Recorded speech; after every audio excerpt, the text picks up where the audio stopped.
Hey, I'm Henry.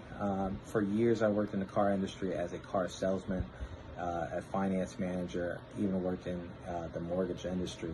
And um, on a daily, I pulled credit reports and submitted credit applications to banks. And unfortunately, had to tell many of y'all that unfortunately, the banks did not approve you for that car or that house. So you owe it to yourself to invest into yourself to better your credit profile. I'm pretty hip to what these banks are looking for as far as your credit profile for that approval.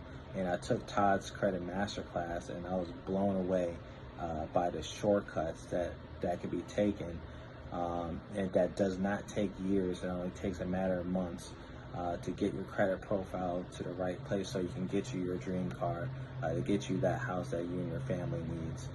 So don't be scared if you got a 400, 500 credit score. You got or derogatory items such as bankruptcies or collections, charge-offs, or even student debt. Those things can be taken care of. And this is for those 700 credit score people too. There is such things as a weak 700 credit score profile and a strong one. So, do yourself a favor, better yourself this year. Reach out to Todd.